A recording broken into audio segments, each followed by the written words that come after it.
جب ہم گھوڑے پہ بیٹھا کرتے تھے تو قدمین مبارک زمین کو لگا کرتے تھے.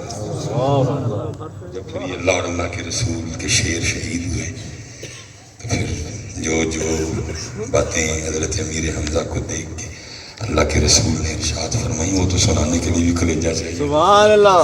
اللہ کے رسول بڑا روئے تھے, بڑا روئے تھے اللہ کے رسول. میرے چچا شہید ہو گئے, اب میری طرف سے کافروں سے کون لڑے گا, میری حفاظت کون کرے گا. مفہوم ملتا ہے. سب سے پہلا جنازہ شہدائے احد میں سے سیدنا امیر حمزہ رضی اللہ تعالیٰ عنہ کا ہوا. جب جنازہ ہو گیا تو صحابہ حضرت سیدنا امیر حمزہ رضی اللہ تعالیٰ عنہ کے جسم مبارک کو اٹھانے کے لیے حاضر ہوئے. تو اللہ کے رسول نے فرمایا نہیں, رہنے دو امیر حمزہ. ہاں اس طرح کرو, ایک ایک شہید کو لاتے جاؤ, جنازہ ہوتا جائے اٹھاتے جاؤ. سب کا جنازہ صرف ایک بار ہوا, لیکن امیر حمزہ پاک کا جنازہ 72 بار ہوا.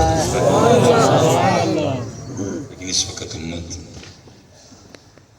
بس لنگر ہی کھاتی ہے. 10 محرم آیا لنگر ہی کھایا, 12 شریف بھی گزار دی لنگر ہی کھایا, 11 شریف آ رہی ہے پروگرام پھر لنگر کا. اس سے آگے پتروں تھوڑا جگ گیا ہو. پتہ کیا حضرت امت پھنس گئی ہوئی ہے. مثلا مثال کے طور پہ ربیع الاول شریف آیا, ہم نے یہ کہہ کہ پورے کا پورا مہینہ گزار دیا جی سونا آیا تو سج گئے نے گلی. اس سے آگے گئے, آگے دیکھا ہی نہیں جا کے کہ گلیاں تو سج گئیں, لیکن ان گلیوں میں جو گھر رہے اور ان گھروں میں جو لوگ رہ رہے ہیں وہ سجے. بازار تو سج گئے, لیکن بازاروں میں جو دکانیں ہیں اور دکانوں میں جو دکاندار ہیں وہ سجے. بس ایک ایک بات پکڑ دی ہوئی ہے, اس کو رگڑا دیتے جاتے ہیں. اس سے آگے جانے کو تیار ہے. 77 سال ہو گئے حضرت, ہم میلاد ہی منا رہے ہیں لیکن میلاد والے کو منا رہے. میں بس اینڈ کرنے لگوں گا. جتنے علماء مشائخ بیٹھے ہیں میں سب کے قدموں پہ ہاتھ رکھ کے آپ سے اور خود سے ایک سوال کر کے بات ختم کرنے لگا. اس پہ ہاتھ رکھ کے جواب دینا, کیونکہ میں نے سنا ہے کہ یہ جھوٹ بولتا. سچ سچ بتاؤ, کیا رسول پاک ہم سے راضی ہیں؟ کیا رسول پاک ہم سے راضی ہیں؟ بس مطلب میلاد ہی منا رہے, میلاد والے کو منا ہی نہیں رہے. اللہ آپ نے میری بات کو کوئی غلط مطلب نہیں دینا. اللہ کرے یہ جو ایک امت میں جھگڑا بنا ہوا ہے جی کہ جی اللہ کرے جھگڑا ختم ہو اور سارے نبی علیہ السلام کی آمد کی خوشیاں منائیں. سبحان اللہ. سبحان اللہ. حضرت صاحب ٹیڑھ شریف کا جھگڑا ہے اور گل کوئی نہیں کہ اس پہ اتنا جھگڑا جائے, یا یہ جو لائٹیں ہیں یہ کوئی اتنا بڑا ایشو ہے. حضرت صاحب بس جان کے گل کوئی بھی نہیں بیچ میں. خود کرنا ہو تو وہ لکھا ہے نا, وہ مفتی احمد یار خان نعیمی رحمۃ اللہ تعالیٰ کی لطیفہ لکھا ہے. فرماتے ہیں وہ بارات گئی تو آپ کو پتہ ہے حضرت وہ اسی وقت میں دولہے سیرا باندھا کرتے تھے. وہ پتہ تو لگے نا اتنوں میں دولہا کون ہے. اب سیرا تو نہیں رہا, اب ہم کیا کرتے ہیں اپنے دولہے کے گلے میں مالا ڈال دیتے ہیں, کیونکہ پینٹ کوٹ سارے نے پایا بھائی لاڑا کیا رہنا ہے, بھائی یہ مالا لاڑا ہے. تو وہ سیرا ڈالا تھا. وہ جب بارات آ گئی تو جو نکاح پڑھانے کے لیے آئے انہوں نے آتے دیکھ کہا نا بدت بدت. حضور نے باندھا, صحابہ نے باندھا, اتارو یہ کیا بدت. ان بھائی جب بات حضور کی آئی, بات صحابہ کی آئی, کون بولے؟ وہ سیرا لا چھڑیا لاڑے تھا. ان لاڑا بھی سارے ہیں ورگے, کوئی پتہ نہیں لاڑا کیڑا ہے. لاڑے میں تو غصہ بھی, لاڑے میں غصہ بھی پورا, لیکن چپ کر رہے تھے. اب وہ نکاح ہو گیا, کھانا بھی ہو گیا. وہ مولوی صاحب بیٹھے تھے کہ کوئی میں لنگر شنگر دبو تو میں جاؤں.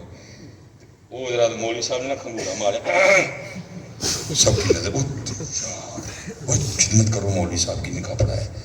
وہ جو خدمت پڑھائی نا مولوی صاحب نے لاڑے دے ابے نے, اور مولوی صاحب لگے جیب پہ فان دے, پھر لاڑے نے بھی آ کے ہاتھ پھاڑ لیا. انہوں نے کہا مولانا حضور نے لیے صحابہ نے لیے, بدت نہیں ہے جی. یہ بدت ایسی باری یاد آتی ہے, باقی بدت یاد کوئی بھی نہیں. بیچاریاں بدتاں لگتی ہیں نا, وہ یا بدت یاد آ جاتی ہے یا دوستوں کو حضرت وہ غریب کی بیٹی کی شادی یاد آ جاتی ہے. مجھے کیونکہ پتر میں ذرا کیمرے شیمرے سے بچتا ہوں, لیکن میں حضور کی آمد کی خوشی کرتا ہوں الحمدللہ. میرے گھر کو بھی اللہ نے یہ سعادت دی ہے کہ وہ بھی حضور کی آمد کی خوشی میں جگمگا رہا ہے. تو اب کیونکہ کیمرہ لگا ہے پھر بات میرے محلے میں کچھ کافی احباب ایسے ہیں سجے کبے جن کو وہ جو ہے نا وہ جب میری لائٹیں دیکھتے ہیں تو غریب کی بیٹی کی شادی ان کو یاد آتی ہے. لیکن ایسا آج تک کبھی اس طرح نہیں ہوا کہ کسی نے مجھے آ کے پوچھا اور اس بھائی صاحب آپ نے سارے پیسے ضائع کر دیے بتائیں ہاں ذرا لائٹنگ پہ کتنا خرچہ آیا. یہ جی 25,000. جو آپ نے محفل ملا شریف کرائی تھی اس پہ کتنا خرچہ آیا؟ تقریباً 1,25,000. تو وہ جو لنگر پکایا تھا اس پہ کتنا آیا؟ 50,000. تقریباً 2.5 لاکھ بن گیا. اے ویکھو مصباحی صاحب تسی ضائع کیتے نے تے میں 2.5 لاکھ غریب دی دھی نوں دین چلا وا. دیندے آپے بھی کوئی نہیں ہے دیندے بس سانوں بھی کئی آندے نے غریب دی دھی غریب دی. یا تو ہوتا ہے نا کہ حساب لگائیں کہ بھائی یہ بریلوی ہے اور اس نے کتنے پیسے ضائع کر دیے تو میں اتنے پیسے غریب کی بیٹی کی شادی پہ دیندے آپے بھی کوئی نہیں ہے. ہمیں رولا ہی پایا غریب کی بیٹی غریب کی بیٹی. تو یہ بس اتر ٹھڈ دیاں لڑائیاں نے. باقی میں تو بڑا حیران ہوں کہ اگر کسی کو حضور کی آمد کی خوشی میں ان لائٹوں پہ دلیل چاہیے میں بڑا حیران ہوں کہ بھائی تنہیں ادھر بھی دلیل چاہیے. اس میں کیا دلیل ہے؟ بس حضور آ گئے. سبحان اللہ. مومنوں خوشیاں مناؤ گملی والا آ گیا. سبحان اس میں اللہ. کیا دلیل چاہیے کسی کو؟ آمد مصطفیٰ مرحبا آمد مصطفیٰ آمد مصطفیٰ سردار کی آمد سردار کی آمد سونے کی آمد. ٹھیک ہے جی بس پتر دین کی طرف آؤ یہ بھی لگاؤ لیکن پتر اتنی ہی لائٹیں اپنے کردار میں بھی لگاؤ. ہم بہت پیچھے پتر رہ گئے. اس وقت دنیا میں پاکستانی ایمانداری کے لحاظ سے 132ویں نمبر پہ جا رہے ہیں. اسلام تو 2 نمبر ہونے کی اجازت بھی نہیں دیتا. اسلام کہتا ہے اگر میں 1 نمبر پہ ہوں تو میرے ماننے والے بھی 1 نمبر. لیکن یہ تو 2 بھی نہیں 132 نمبر پہ. آگے بڑھا اسٹیجوں پہ سنجیدگی لاؤ اسٹیجوں پہ تربیت اسٹیجوں پہ قرآن تاکہ جب یہ جائیں تو صرف شعر لے کے نہ جائیں یہ کچھ لے کے جائیں. دیکھو نا جب تربیت ہو تو پھر کیا ہوتا ہے. حضرت عمر جھاڑو دے رہی ہے جھاڑو دے لیا تازہ پانی بھر کے لائے پانی بھر کے آئے پھر آٹا گوندھا سالن پکایا روٹی پکائی سالن برتن میں ڈالا روٹی رکھی اماں کے پاس گئے اماں کو بٹھایا وہ ایک نوالا توڑا سالن میں ڈبویا اماں کے ہونٹوں سے لگایا کہ اماں روٹی کھا. کتابوں میں لکھا ہے نوالے کا ہونٹوں سے لگنا تھا. اماں بول پئی آج ابو بکر نہیں آئے. سبحان اللہ. مزاج میں جلال بھی تھا. آپ نے فرمایا اس کو تو نظر آتا ہے اگر اس کو نظر نہیں آتا تو اس کو کیسے پتا کہ ابو بکر نہیں ہے. اس نے تو جھوٹ بولا ہوا ہے لوگوں سے. آپ نے فرمایا اماں تجھے نظر آتا ہے. وہ کہتی آنے والے اللہ کی عزت و عظمت کی قسم مجھے نظر نہیں آتا. آپ نے فرمایا پھر تجھے کیسے پتا چل گیا کہ ابو بکر نہیں آئے؟ تو آپ فرماتے اس نے منہ کھول کے دکھایا تو منہ میں دانت ہی کوئی نہیں تھا. اس نے کہا آنے والے پتہ اس طرح چلا کیونکہ جب ابو بکر آتے ہیں تو پہلے وہ نوالا اپنے منہ میں ڈال کے اس کو چبا چبا کے نرم کر دیتے ہیں. سبحان اللہ. جب وہ نرم ہو جاتا ہے چبانے کی حاجت نہیں رہتی تو اس کو نکال کے میرے منہ میں رکھتے ہیں اور میں اس کو نگل جاتا ہوں. پتہ اس طرح چلا آج جب سخت نوالا ہونٹوں سے لگا میں سمجھ گئی ہو نہ ہو ابو بکر نہیں آئے گا. اور میں پتر بھی تیرے ایک اور موضوع کھل جائے گا پھر کبھی چھوڑوں گا. بس بہرحال میں دکھ سے پتر کہنے لگا ہوں. پتر اسلام تو کہتا ہے کہ بیگانوں کے منہ میں جا کے نوالے ڈال لیکن پتر ایتھے جنہیں تینے میں جمے آئے وہ بھی ترس دیے کدی وہ منہ میں نوالا پا لیا ہم اس کے منہ میں نوالا نہیں ڈالتے. اب اگر آپ اجازت دو تو ایک بات اور کر لوں. تینوں کہہ رہے ہو کہ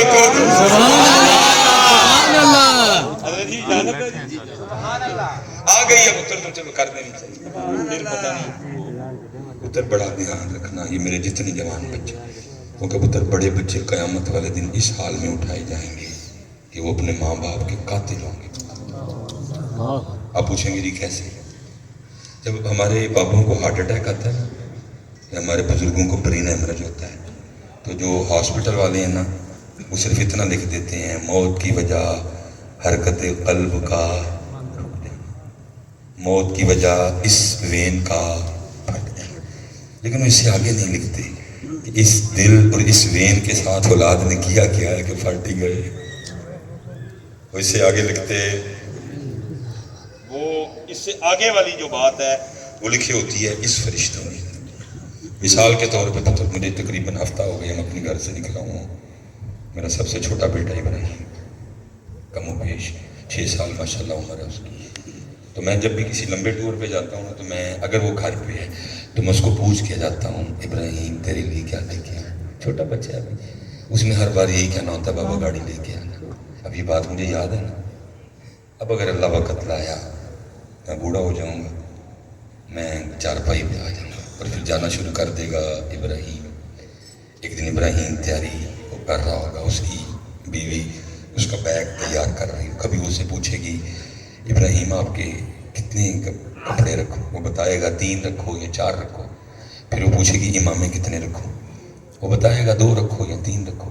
پھر وہ پوچھے گی ساکس کے جوڑے کتنے رکھو؟ وہ بتائے گا. اب چارپائی پہ بیٹھے میرے اندر کون سا طوفان چل رہا ہے؟ ابراہیم مجھے کیوں نہیں پوچھ رہا بابا